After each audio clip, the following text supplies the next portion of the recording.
Hello and welcome back to the Ascent Cycling Podcast for today's daily recap following stage number 4 of the Tour de France between Redon and Fougères, a sprint stage that saw the win, David. What a win. What a win from Mark Cavendish, number 31 for the MANX missile, who wins in Fougères. He had won there in 2015 and he is now winning in 2021 for a rider that for a few years didn't think he'd ever make it back to the Tour de France. For a rider who we all thought was finished, for a rider who many people doubted at the start of the season when he joined DQT, it's an incredible story. It's an incredible story for Mark Cavendish. Only issue with it is that it blocks the great story that could have been the one of Brent Van Moer, who needed 200 more meters to get his first Tour de France win, and it would have been absolutely unbelievable. Once again, as you can see, I'm on my own today. So it shall be rather quick. I'm gonna be extremely honest with you. I slept throughout the entire stage, except the final 5k. So yeah, I did a quick recap on my own. Nothing much happened, right? We had, before I went to bed, there was a rumor there would be a protest, I believe a 30-kilometer protest, which turned into a 1-minute protest, so nice. I understand it. I understand why there was a protest, at least there was a message coming across to ASO for yesterday's stage finish, I guess, because the riders didn't really feel safe, and I understand it. But then also for the spectators, I think just seeing them 30 minutes just not doing anything was potentially long. I'm sorry, 30 kilometers. But at least I guess the message did come across, which is what you want to do or what you want to get from a protest. You didn't have a breakaway that made it out with Brent Van Moer and Pierre-Luc Périchon, the rider from Cofidis. Brent Van Moer in strong shape as he had won a solo stage already on the recent Dauphiné. But yeah, it was 2-man breakaway, the peloton controlling the gap. Everything was going to just be it was meant to be a mass sprint, right? Everything was set up to be a mass sprint. And then 15k to go, I believe. Brent Van Moer attacks, drops Pierre-Luc Périchon. Peloton is 35 seconds behind. And they shut themselves. Gap goes up to a minute.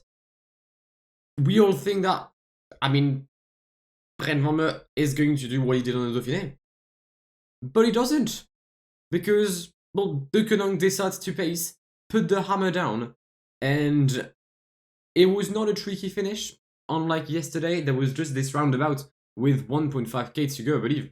Roundabout, which Arnaud Demar very badly negotiated, which ends up in him finishing in P50.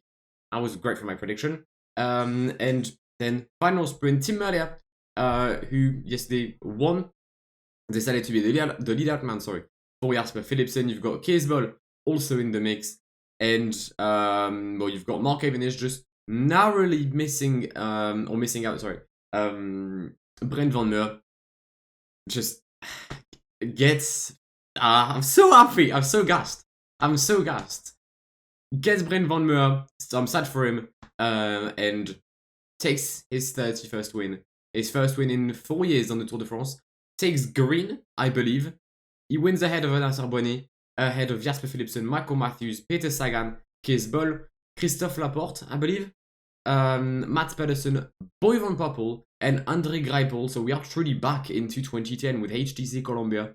But yeah, unbelievable sprint. What that means is that for 7 little points, the MANX missile will start tomorrow's time trial wearing the green jersey. It's a great story. It's a great story.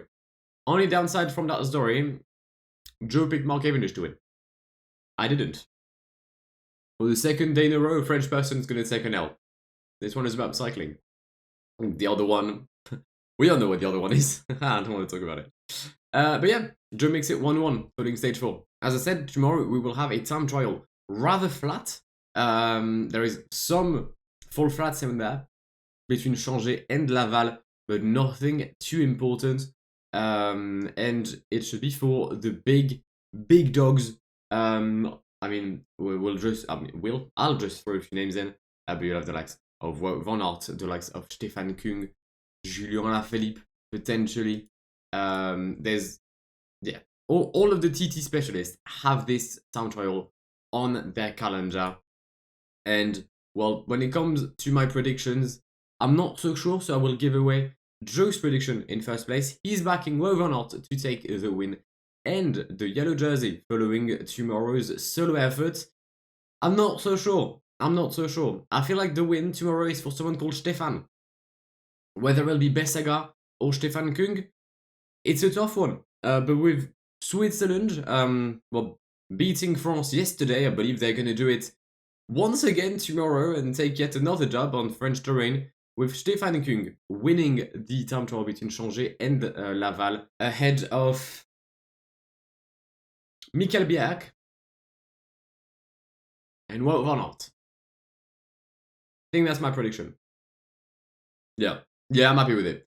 Stefan Kung, Bjerg, Van Aert. That, nevertheless, is going to wrap up today's daily recap of the Tour de France. I hope you've enjoyed it. If you did, then please do make sure to follow the podcast over on your respective platforms, to hit the like button and to subscribe if you're listening over on YouTube. But I think Joe will be here tomorrow. For now, it is goodbye from me. Have an amazing day. My name is Guillaume.